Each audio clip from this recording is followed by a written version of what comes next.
My name is Hector Martinez. I was raised in Madison, New Jersey.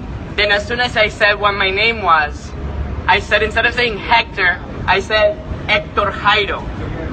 Automatically outed me as a Spanish-speaking person. How do I feel?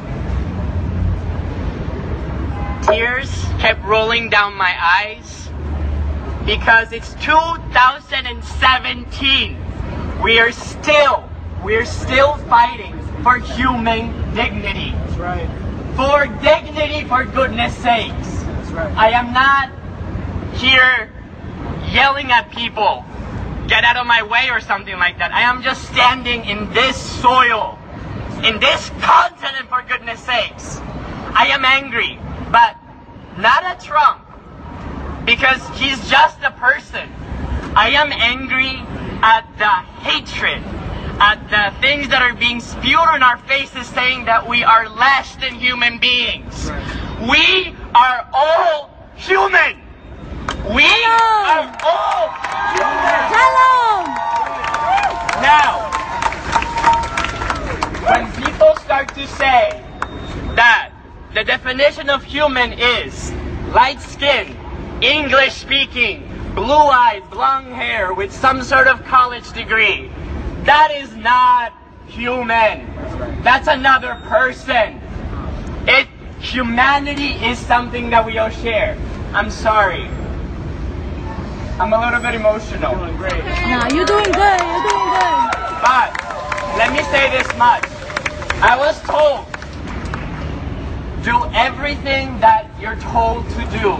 Follow every single rule. That's right. That is fear, people. That is fear. No one should face that fear. That's right. When they yell at us on the street. Bueno, pues aquí ya estoy, parece ser que ya está transmitiendo esto, sí, ya está transmitiendo. El día de hoy, en los Estados Unidos se ha dado a conocer que el gobierno del presidente Trump ha decidido cancelar DACA, este programa de acción diferida de protección a más o menos 800,000 jóvenes que ingresaron como niños a los Estados Unidos con sus padres, y que efectivamente una de las cosas buenas que hizo Barack Obama, no hay que quitárselo, fue el hecho de haber proporcionado DACA. Después de que por allá, creo que fue en el 2006, el Dream Act o el Acta del Sueño, que fue discutida en el Congreso, finalmente fue rechazada y no fue aprobada. Por lo tanto, la instancia que ahora le pasa la pelotita el presidente Trump, le pasa la pelotita durante 6 meses, porque da 6 meses todavía para que exista eso, no va a ser inmediato, que van a llegar a tocar la puerta de estos pobres jóvenes y de sus familias para separarlas y para mandarlas supuestamente hacia sus países, en este caso a México. 6 meses tendrán de eso y tendrán que discutirlo en el Congreso. Ya otro Congreso, repito, en el 2006, estuvo discutiendo lo que es el Dream Act y que a fin de cuentas no se llegó a un buen término. Han estado jugando con este tema. Afortunadamente vino Barack Obama y desde el punto de vista de la protección a estos muchachos fue algo muy positivo. Pero el día de hoy, y muchos latinos, perdón que me brinque y me salte, es que muchas ideas me están llegando, el día de hoy hay muchos latinos que incluso me han puesto por ahí, no, que sí, yo quiero que el señor Trump cumpla con sus promesas de campaña, y lo ponen así como una persona ética, moral. No, es un señor de una profunda ceguera moral, porque aquí no se trata de que si la ley y no la ley, porque si se tratara de la ley, no hubiera exonerado al sheriff Joe Arpaio. Hipocresía, una gran hipocresía. No hubiera exonerado al señor Arpaio, que se demostró y fue acusado de eso. Hubo finalmente una emisión de un juicio calificativo pues en contra de Arpaio, en el sentido de que se había demostrado que estaba utilizando el perfil racial para detener a indocumentados en el condado de Maricopa, allá en Arizona, violando la Constitución de los Estados Unidos. Entonces, si se trata de proteger la ley, porque somos muy de la ley, no tendría que haber exonerado al señor Arpaio. Además, el señor Chris Kobach, que es jefe de Estado, secretario de Estado de Arkansas, ¿no? Es secretario de Estado de allá. Ese señor le pagaban $300 por hora para asesorar al señor Arpaio en el criterio que debía ser utilizado para detener a los indocumentados con la famosa ley SB 1070 de Arizona. No se hagan tontos, detrás de esta situación, yo lo he publicado ahí, pero lo comparto muchas veces y sí, mucha gente le hace caso, pero no se dan cuenta del telón de fondo que hay en todo esto, que nos llega hasta algo llamado eugenesia. Eugenesia. Detrás de toda esta situación está demostrado un asunto racial. Si se tratara de la ley, repito, el señor presidente Trump no hubiera exonerado al señor Arpaio porque cometió delitos, violó la Constitución al estar yendo a perseguir a indocumentados por su perfil racial. Acá estamos ante toda una política de conjunto que tiene que ver con la idea del muro, que tiene que ver con muchísimos otros aspectos de esto y lo que les decía de la eugenesia, donde esto es un instrumento más.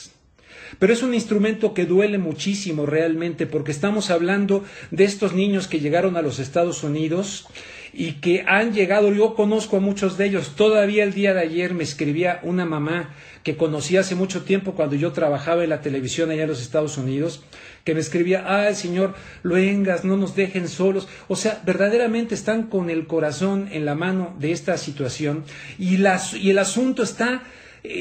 contradice el espíritu mismo de lo que se supone y se presume que es la humanidad de Estados Unidos desde su fundación. Lo contradice totalmente. Ahorita hay mucho rechinar de dientes en muchas familias. Vamos a ver qué ocurre en el Congreso. Pero esto es una reverenda hipocresía. Una reverenda hipocresía. El señor Trump salió por ahí. Ay, esto me duele mucho. Esto es una decisión realmente difícil que me llega. Él no le duele mucho eso. No ha demostrado. Ustedes han visto que de corazón el señor Trump ha demostrado verdaderamente. No los tiene. No le importan esas familias. Bueno, a nosotros sí nos importan y quiero decirles y dejar a través de este video. Hace mucho que yo no me ponía a hablar aquí porque pues a veces al principio estaba yo transmitiendo, pensé que ya estaba yo saliendo al aire y estaba dando una explicación. Yo me quedé ahorita acá en México porque, como ustedes saben, le quisieron quitar el auto a mi hermano menor. Lo hicieron de manera brutal, que lo mandaron al hospital, llegó volviendo sangre, estuvo a punto de morir, muy grave. Yo me vine de Los Ángeles, donde dejé a mi esposa recuperándose de una operación muy delicada, también esa operación, y de ahí me vine volando para acá, pues para ver a mi hermano, pero por aquí también tengo muchos temas que tengo que resolver, ¿no? Pero subo cosas a mi página, pero no había hecho videos en vivo de estos desde hace tiempo, porque no siempre está uno en el estado de ánimo, pero aquí, y perdonen la vehemencia, pero me duele mucho, sé que muchos van a criticar, oh sí señor Luengas, como me criticaron tanto por allá en televisión, pero me vale. Miren, les quiero recomendar un libro de Aviva Chomsky, para todos estos ignorantes que nomás opinan por decir algo, ¿verdad? Que demuestran su ignorancia y lean este libro de Aviva Chomsky, porque a la hora de leer, ahí sí, no sé si se va a ver bien o se va a ver al revés, ¿se está viendo bien? No alcanzo a leer sus comentarios, pero dice, they take our jobs, ¿no? And 20 other myths about immigration. ellos toman nuestros trabajos y otros 20 mitos acerca de la migración. Lean esto y después de que lo lean me rebaten y me dicen si es verdad o no. Aquí desmonta Aviva Chomsky, la hija de Noam Chomsky, desmonta todos estos argumentos que son mitos y que a fin de cuentas, miren, estamos ante una especie de neoesclavitud. A mí nunca se me olvidará ese viaje que hice. Aquí ya no es de los Dreamers, sino ese viaje que hice al Valle de Salinas, ya hace muchos años ahí, trabajando en televisión todavía, lo pueden buscar en internet, espaldas dobladas lo puse, un ejército de espaldas dobladas ahí, trabajando en el campo, etcétera, donde producen un altísimo porcentaje de los alimentos que se consumen en los Estados Unidos, no se diga de la fresa, no se diga, le llaman la ensaladera de los Estados Unidos. Entonces, al estar asustados es una neoesclavitud, pero en lugar de latigazos, paz de esta neoesclavitud, ahí te va esta ley SB 1070, ahí te va esta otra, ahí te va esto aquello, y esos son los latigazos, esa es la neoesclavitud, eso es que no tengan derechos, eso es poderlos explotar como explotaron cuando fue el huracán Katrina a los indocumentados que fueron a reconstruir Nueva Orleans. Subí algo de eso a mi página hace poco.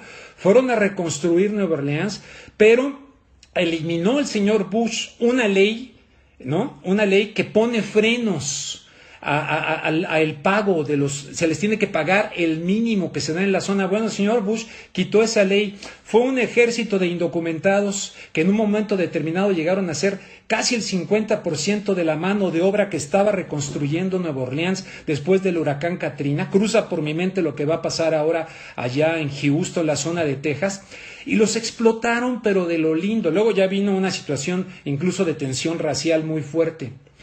Todos estos elementos yo les llamo, hay una neoesclavitud. Y aquí con lo de estos jóvenes, pues francamente es tener muy poca madre, porque se trata de muchachos que han llegado a la instancia de universidades, de colegios, con diplomas, pero que a fin de cuentas no pueden trabajar, que a fin de cuentas les están cerrando todas esas posibilidades. Y dirán algunos, sí, la ley es la ley, y por lo tanto, ¿qué? ¿Los van a tener que regresar a dónde? ¿A Centroamérica? ¿A México? ¿A un país donde muchos de ellos ni siquiera han puesto un pie, no lo conocen? ¿Por qué? Porque no podían salir al ser indocumentados. Y son unos muchachos que tienen un compromiso profundo con sus padres, están llenos de valores, profundos valores que tienen estos muchachos, que están siendo escatimados. Hubo muchos republicanos que le pidieron, no sé si con sinceridad o no, nomás para quedar bien con las audiencias, yo no lo sé, pero le pidieron al señor Trump que no quitara DACA. Aquí lo que se tiene que hacer es volver justamente, ojalá que en estos 6 meses se retome el concepto del Dream Act, del Acta del Sueño, y que exista un debate inteligente, no con este matiz ahora de supremacistas blancos, que no está ausente del tema. El señor Trump vino a sacar todo eso del closet. Ahí estaba. Yo lo decía muchas veces y me decían, no, Estados Unidos ya vive en la etapa post-racial. Mentiras, estaban agazapados. Ahí vino este señor, y desde antes de este señor, aún con Barack Obama, que no olvidemos, digan los que el señor Obama, como comandante, como presidente de los Estados Unidos, a fin de cuentas rompió récord en deportaciones. Hizo lo de el DACA, correcto. Pero en las deportaciones dicen, no, es que fue el Congreso y lo obligaba el Congreso. No, tan es así que también después intentó por acción ejecutiva frenar esa situación. Lo podía haber hecho también desde hace mucho tiempo, pero en fin, es una vieja discusión y sé que cada quien tiene ahí su punto de vista. Pero entramos ante un drama que también, del cual obviamente es corresponsable, con una gran responsabilidad, el país en el que me encuentro en este momento, México, que ha abortado a sus propios ciudadanos, que desde que entró en vigor también, desde antes por supuesto, pero con el Tratado de Libre Comercio que el señor Carlos Salinas de Gortari le dijo a los mexicanos que iba a ser un tratado para evitar que los mexicanos salieran de México para irse al norte a buscar trabajo a los Estados Unidos y que el Tratado de Libre Comercio iba a frenar esa situación. Mentira, hipocresía, la corrupción de México que está coagulada de norte a sur y de este a oeste y que sigue en jauja, ¿verdad? Ha obligado que en el campo, en diferentes partes del país, los mexicanos estén buscando otras direcciones, en este caso obviamente los Estados Unidos. Unos ahora se están tratando de ir a Canadá, pero han sido estos fracasos por la tremenda corrupción. Ahorita en este actual gobierno hay una tremenda corrupción y por eso el señor Peña Nieto quiere asegurarse de dejar a su cuate, a su abogado personal, que fue abogado de él en la campaña que lo llevó a la presidencia de la manera en que lo llevó, este señor Raúl Cervantes, porque en México se está cambiando de una Procuraduría General de la República, se está cambiando a una Fiscalía, que se supone que va a ser autónoma, independiente. Pero eso sí, están viendo que de manera automática el señor que nombró el presidente Peña Nieto se quede en esa Fiscalía. ¿Para qué? Para hacerla de tapadera. Simple y sencillamente para tener un cancerbero ahí, para tener una persona que durante 9 años, porque duraría 9 años, ¿no?, cuide todas las triquiñuelas y todas las corrupciones de este gobierno actual.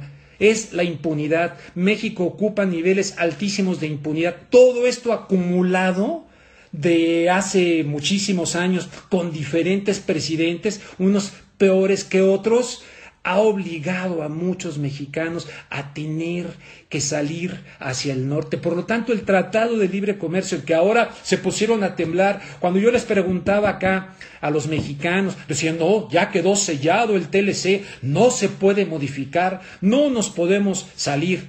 Pero vino el señor Trump y les dijo, que miren, pues mis chicharrones truenan. ¿Ah? Yo me salgo cuando se me pegue la gana y los pongo a temblar y los pongo a renegociar, y hay quien dice, Moctezuma Barragán, no Pablo sino Pedro, dice que el agua podría quedar privatizada con estas negociaciones que están haciendo del Tratado de Libre Comercio. ¿Cómo desmantelar el campo? ¿Cómo desmantelar muchos aspectos? ¿Cómo hacer una reforma educativa que a fin de cuentas tiene muy poco de educativa? Porque no le entra profundo al concepto de educación que utilizaría, por ejemplo, alguien tan brillante como Paulo Freire en su libro Educación como práctica de la libertad. No, para ellos eso no es educación. Educación es la instrucción para crear los soldados del sistema actual. Todo eso ha obligado a muchos mexicanos a irse. Por lo tanto, ahí está la corresponsabilidad tremenda, evidentemente, de un país que ha abortado a su gente para que tenga que emigrar hacia los Estados Unidos, y ahora huyendo de la inseguridad, huyendo del narcotráfico, huyendo de la violencia, huyendo de las desapariciones forzadas.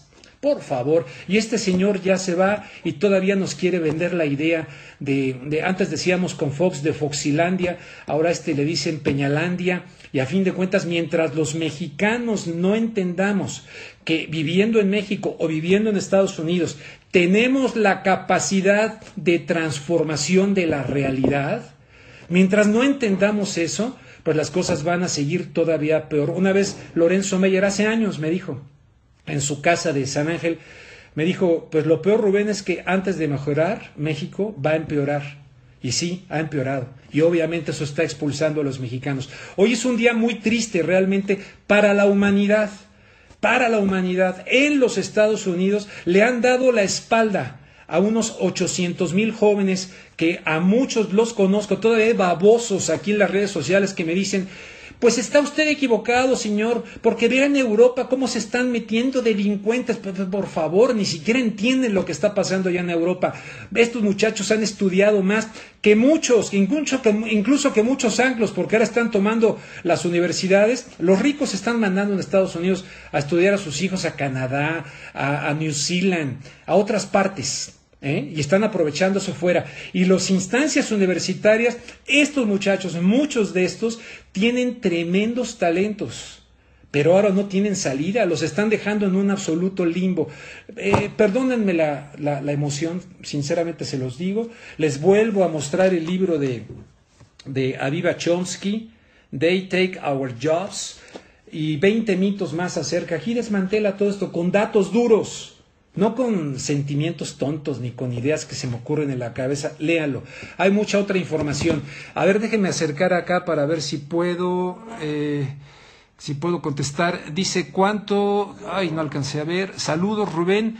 Te queremos de regreso en Los Ángeles. Pronto voy a Los Ángeles. Me gustaría estar de regreso en los medios, pero pues ustedes saben cómo están las cosas.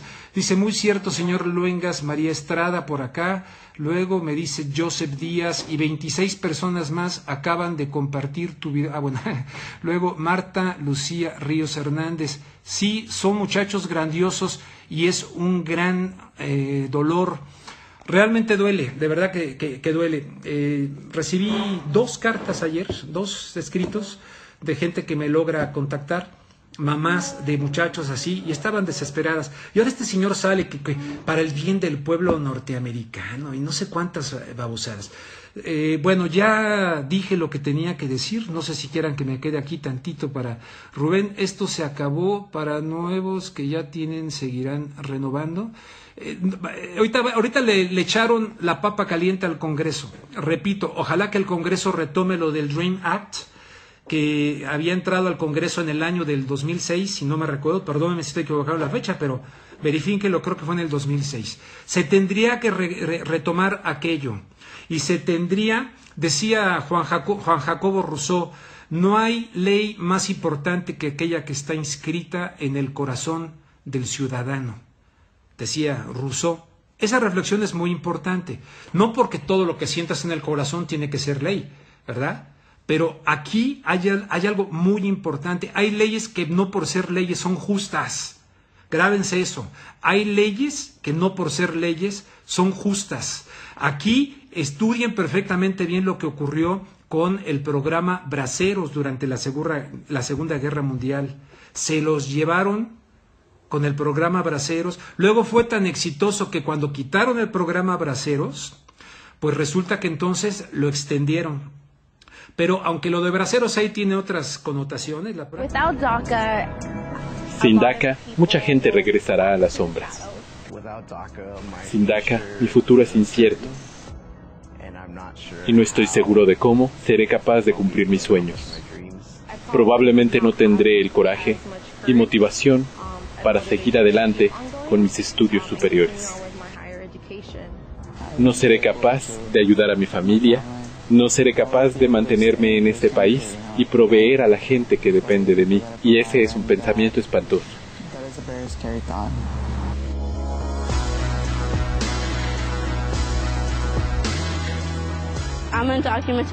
Soy indocumentada y mi hijo está aquí.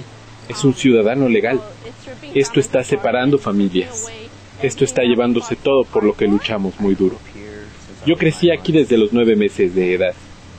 Los Estados Unidos son mi casa. No queremos regresar a nuestros países, que ya no conocemos. Regresar a nuestros países podría ser peligroso.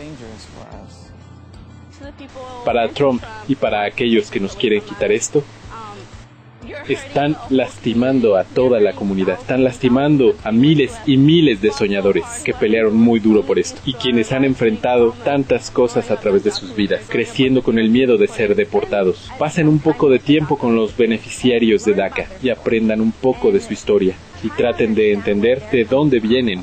No estoy aquí para quitarle el trabajo a nadie, estoy aquí para ganarlo, justo como ustedes. No quiero que me teman. No estamos haciendo ningún daño. Solo estamos aquí para vivir nuestras vidas y vivir el sueño americano. Hemos estado aquí luchando por tanto tiempo. Ha sido difícil para nosotros salir de las sombras. Puedo garantizarles que no nos quedaremos quietos, sin hacer nada. Siempre seguiremos hacia adelante. Siempre seguiremos expandiendo nuestros horizontes, educándonos a nosotros mismos para cuando llegue el momento de ser capaces de seguir dándole algo a este país.